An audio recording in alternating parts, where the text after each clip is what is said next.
इम्तियाजुर रहमान साहब तशरीफ फरमा है। अब मैं चाहूंगा कि फीता काट करके इनॉग्रेशन कर लिया जाए, उसके बाद तो फिर आगे की कार्रवाई करेंगे इंशाअल्लाह।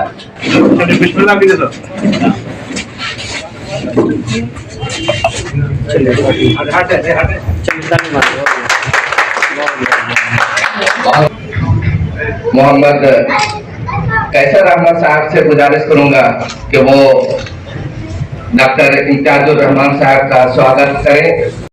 डॉक्टर सैफ अनीस के मैक्स केयर नर्सिंग होम का उद्घाटन भागलपुर के मशहूर orthopaedic surgeon doctor Imtiyazur Rahman के हाथों सबौर स्थित किया गया। Saif Anis Indian flora academy Khiri Bandh के डायरेक्टर शाहीन अनीस के पुत्र हैं। इस क्षेत्र में मैक्स केयर नर्सिंग होम खुलने से क्षेत्रवासियों को बड़ा सेवा लाभ मिलेगा। इस आयोजन में अतिथियों को अंग वस्त्र और बुके देकर सम्मानित किया गया। इस अवसर पर Shaheen Anees, Qaiser Ahmed, Sanjar Alam, Sarbar Ahmed, Aftab Alam, Shabbir Ahmed, Ram Kumar Sahu, Govind Mandal, Dinesh Jha, Pandit Raman Mohan Shukla, Parveen Mahto, Ajay Singh, Vineta Kalpana Devi, doctor Syed Shahabuddin, doctor S M. Parvez समेत सैकड़ों लोग मौजूद थे। देखिए कमर अमान के साथ आपकी आवाज 22 की रिपोर्ट।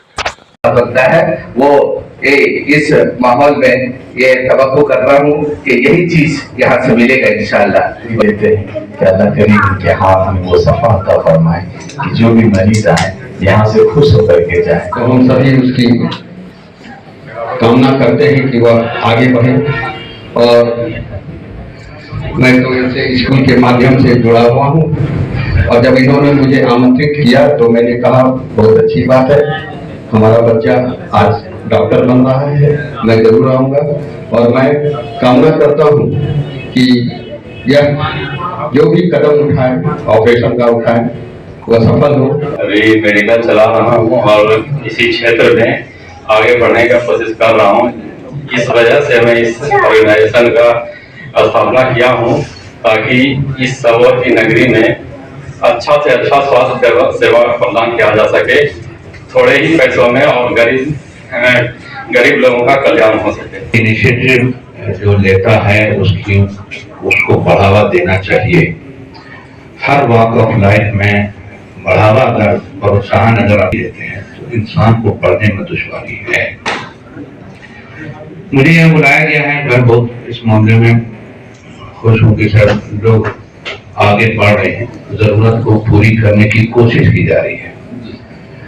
क्योंकि मैं खुद एक बड़ा अस्पताल चला रहा हूँ तो बताना यहाँ पर बड़ा जरूरत है कि इस समय अगर ढंग से देखा जाए तो साउथ इंडिया के अस्पताल का नाम दिखता है और हम में से किसी ने एक बार भी शिकायत न की होगी कि हम साउथ इंडिया में फला अस्पताल बताएं ठगा के चले आए।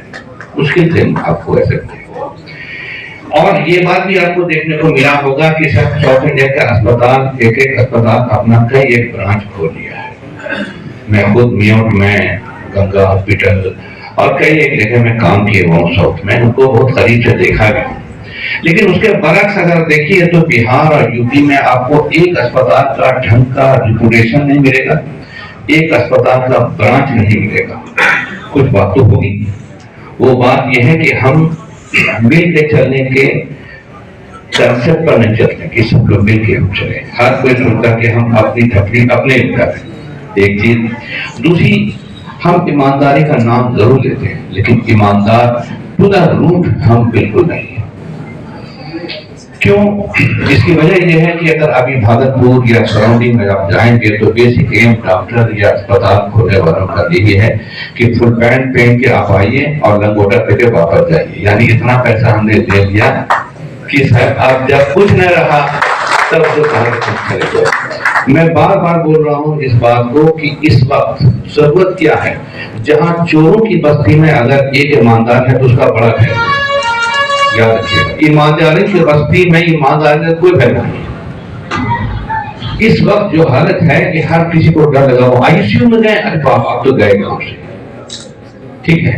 तो ये मैं ये बात इसलिए बोल रहा हूँ कि अब वो एरा आ गया है कि एक इंसान को एक फ्रैक्चर अगर हुआ है तो उसके साथ 5 बीमारी भी है, समझिए। डायबिटीज भी है, डिप्रेशन भी है, उसके साथ कार्डियक प्रॉब्लम भी है, किडनी भी है, फलाने भी, ऐसा करेगा। तो कोई एक डॉक्टर अपने आप को कॉन्फिडेंट नहीं बोल सकता कि मैं बहुत हर मामले में बहुत कॉन्फिडेंट हूँ, नहीं बोल सकता। नो, अब ज्वाइंट वेंचर की जरूरत है ताकि कई डॉक्टर मिलकर के किसी काम को अंजाम अगर ढंग से देना है तो कई दूंगा।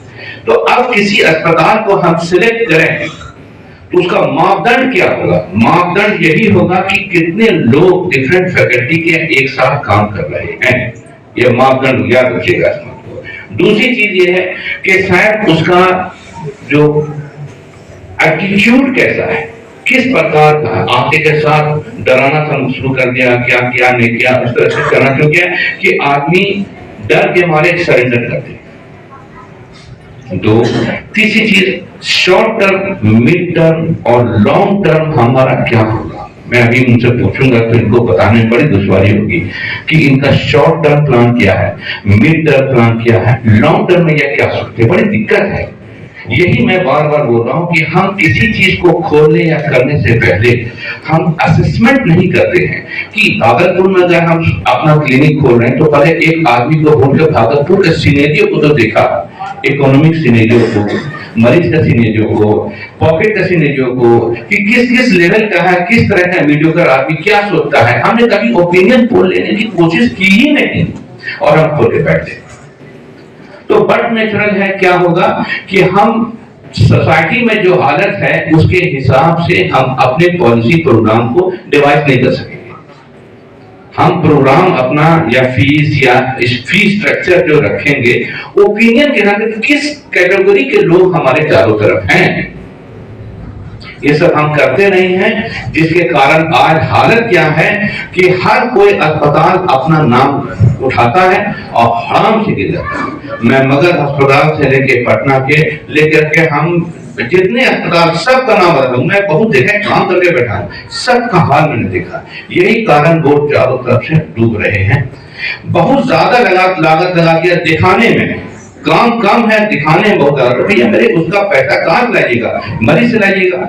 और मैं बताऊं कि 50-60 वर्ष का उम्र हो गया, अभी तक तो कोई भागलपुर में कोई इंडस्ट्री खड़ी होते हुए नहीं देखा। खड़ी थी वो बंद हो गई। तो आम आवाम के पास जो कि मेजोरिटी काउंट करती है उसके पास पैसा कहां से आएगा? जब पैसा नहीं रहेगा तो फिर आपको देगा कहां से? तो समहाउ आपको इकोनॉमी तो देखना ही पड़ेगा। हाँ, लाचार करके किसी को मजबूर करके किसी को डरा सकते हैं, बहुत कुछ दे सकते हैं, एक बात नहीं।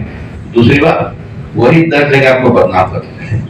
यही कारण है कि बिहार में जितने अस्पताल खड़े हुए हैं, चाहे मेडिवर्सल हो, फलाने हो, ठिकाने हो, मेरे भाइयों मैं बार बार बोल रहा हूँ, ये कारण मैं अभी भी बोलता हूँ। जब 15 लाख रुपया खर्च ही करना है इलाज करने के लिए तो हम साउथ इंडिया क्यों नहीं चले जाएंगे यहाँ 15 लाख?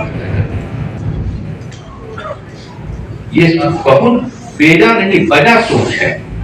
जब इतना ही खर्चा होना है इधर न उधर करके, तो फिर हम उधर क्यों नहीं चले जाए जहां के कम से कम इलाज से सेटिस्फाइड तो रहेंगे। तीसरी चीज एक और भी है जो बहुत इंपॉर्टेंट है, साउथ इंडिया और नॉर्थ इंडिया में अंतर है, वो कम्युनिकेशन का है। साउथ इंडिया में हम ऑपरेशन करा के आए तो जिस वक्त कोई परेशानी हुई तो हमने फोन किया तो डायरेक्ट डॉक्टर से बात हो रही है। और ये नॉर्थ इंडिया में मेदांता से बात, ऑपरेशन कराइए या किसी से कराइए, फोन करते करते थक जाइएगा भाई साहब, आपको कोई नहीं फोन वाला। एक बार पैसा ले लिया आप, फिर आप देख लो जैसे ये वाला हिसाब है। तो कहने का मतलब है कि कम्युनिकेशन अगर आपने आसान किया तो आपको रेवेन्यू मिला, और कम्युनिकेशन को आपने ऐसा किया कि शायद कोई फोन अगर आपने इंक्वायरी में पूछा तो फोन पर पूछने वाला आदमी अभी तक ये बताने को तैयार नहीं कि क्या बात है, क्यों है, सीधे बोला डॉक्टर साहब नहीं। जब ये हालत रहेगी तो भाई हम कोई क्राइसिस में है, किस में है उनको तो पता नहीं। और हम क्या करते हैं कि रिसेप्शन पर जिसमें कि इसका बहुत वैल्यू है, रिसेप्शन पर जिसका बहुत वैल्यू है, उस पर एक ऐसे आदमी को भेज रखते हैं जिसको पता ही नहीं कि भेड़ी का तुम किधर है। मैं आपको अपना एग्जाम्पल दे रहा हूँ, 5 मिनट आपसे लेंगे जरूर, लेकिन आंख खोलने वाली चूंकि नई चीज खड़ी हो रही है। मैं मियां हॉस्पिटल में काम करता रहा चेन्नई में, तो वो उसकी रिसेप्शनिस्ट सैलरी की बात होती रहती सब लोग जब काम कर रहे हैं, तो कुछ अगर नाक से बोले मोटे एग्जाम से बोलने वाला वहां पर तो है ऐसा। तो हमने उनसे पूछा कि तुम्हारा सैलरी कितना है? बोला आज से 15 साल पहले की बात बोल रहा हूँ। She told me कि मेरा सैलरी 50,000 रुपया है और बोला आना जाना मेरा फ्री, मेरे डेरा से आना जाना फ्री है, खाना फ्री। तो उस समय 50,000 रुपये का वैल्यू था वैसा, ठीक है। हम पूछा काहे तुम्हारा इतना सैलरी? बोला चलिए ना मेरे साथ रेस्टोरेंट में। शी टोल्ड मी, हम डॉक्टर थे, कि चलिए ना हम लोग बैठे बात करें। वहां बैठे थे, उसके बाद उसने बोली कि हमको रिसेप्शन का ट्रेनिंग दिया गया। तो ट्रेनिंग में वैकेंसी आई थी, हम वैकेंसी दिया था, वैकेंसी में हम अप्लाई किया था। तो हमसे वहां पूछा कितना लैंग्वेज जानती हो? तो हम लोगों तो क्या बताइए भाई मेरे। तो उसने बोला कि हम 5 लैंग्वेज जानते हैं, हिंदी जानते हैं, बांग्ला जानते हैं, तेलुगु जानते हैं, मलयाली जानते हैं और कन्नड़ जानते हैं, ठीक है। और तमिल तो खैर मेरा मदर टंग है, ठीक है, इतना वो जानते हैं। तो बोला कि तो ठीक है कोई बात नहीं। तो और क्या जानती हो? तो बोला और तो नहीं जानते हैं। ठीक है तुमको रख लेते हैं, लेकिन 6 महीने 5 साल का बॉन्ड दिखवाएंगे, 6 महीना ट्रेनिंग देंगे, ठीक है। और तुमको अरबिक सीखना होगा, जैसे कि अरबियन पेनिनसुला से लोग आते हैं, ठीक है। तो पूछा था अरबी सीख रही होगी? बोले हाँ हम अरबी सीख रहे हैं, ठीक है। तो हमने ये बात पूछा उससे कि तुम बताओ तो। अब हम चढ़ गए के पर हम पूछा कि अच्छा बताओ इस अस्पताल में क्या चीज नहीं होता? तो खाना भी एकदम फ्री हो गया। बोले एक मिनट सुन के बोले कि हाँ डॉक्टर साहब इस अस्पताल में फेस ट्रांसप्लांट नहीं होता, वरना सब चीज मान गया। खाना तो मुझे खिलाना पड़ा, ठीक है। देखिए रिसेप्शनिस्ट को कितना ट्रेन उसने किया।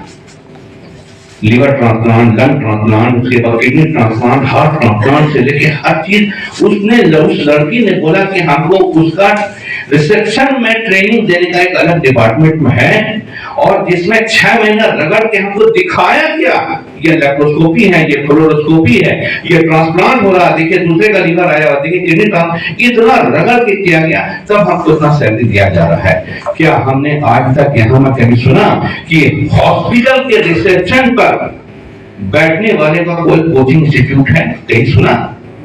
जिसको लाके खड़ा कर दिया भाई साहब। हम लाख का भी डॉक्टर हूँ, बाहर में तो मेरे रिसेप्शन को कोई बोला डॉक्टर साहब नहीं है, खराब तरीके से बात कर दिया, हमको सेटिस्फाई नहीं करता, तो हम चले जाएंगे। साफ बात। मैं यही बात बोल रहा हूँ कि अब वो एरा चला गया। लोग गूगल को देख करके आते हैं, रेटिंग देख करके आते हैं। लोगों को आप दवा लिखिएगा तो गूगल में सर्च करेगा कि किस चीज का दवा लिखा, और 50 बीमारी लेके आ रहे हैं भाई साहब। अब इतना आसान नहीं रहा जितना हम सोचते थे। इसका मतलब है कि अगर हम अब कोऑर्डिनेटेड वे में ढंग से अपने आप को ये सोचते हुए चले कि अब मेरे पास कोई भी मरीज आएगा वो एक नहीं 5 बीमारी के साथ आएगा, and I have to deal it tactfully, तब तो ठीक है भाई साहब, नहीं तो भारी फिरा। दूसरी चीज एक और भी मैं बताना जरूर चाहूंगा। इकोनॉमी इस समय बहुत बड़ा मसला बनने वाला है। जब आप देख रहे हैं कि रुपया का वैल्यू 85 रुपए से भी कम हो गया, $1 85 से भी ज्यादा होने जा रहा है, ठीक है। इसका मतलब हर चीज का दाम हर बार बढ़ेगा। आटा इस बार लेने की जाइएगा, अगली बार जाइएगा तो दाम बढ़ेगा। तो क्या आप फीस भी उसी हिसाब से बढ़ाते रहिएगा? चार्ज उसी से पहुंचा रहिएगा? क्या कीजिएगा? आपका जो मोडस ऑपरेंडी क्या होगा? तो मोडस ऑपरेंडी जो चाइना का है कि लो प्रॉफिट है, वॉल्यूम ज्यादा होना चाहिए, कम प्रॉफिट कमाएं लेकिन हम ज्यादा वॉल्यूम में करें तो मोटामोटी मेरा चल जाएगा। अगर ये समझ के साथ हम काम करते हैं आगे तो हम वाह कर लेंगे, नहीं तो भाई साहब दिक्कत है, क्लियर कट। उसी तरह से दिक्कत है कि आप शहर में चले जाइए, बड़े बड़े शोरूम खुल रहे हैं, खूब लाखों रुपए लगाया, और जब सेल नहीं होता अल्टीमेटली उसको बंद करना पड़ा। देखिए ढेरों हम ऑब्जर्व करते हैं भैया, मेरी बहुत बड़ी बात है, जेब में पैसा रहेगा तुमने, हमारे पैसे को तो अमेज़न ने लूट लिया, उसका हक बनता था, आपको कौन रोकेगा? आप भी अपना सामान अमेज़न पर लाइए। तो इसी तरह से अस्पताल की बात भी है। अब ऑनलाइन कंसल्टेशन का है, इस अस्पताल को जहां हम खड़े हैं वहां पर ऑनलाइन फैसिलिटी दीजिएगा तो गांव का मरीज भी आपसे कंसल्ट करेगा और आपसे फायदा उठाएगा, पैसा देगा, ऐसा नहीं देगा।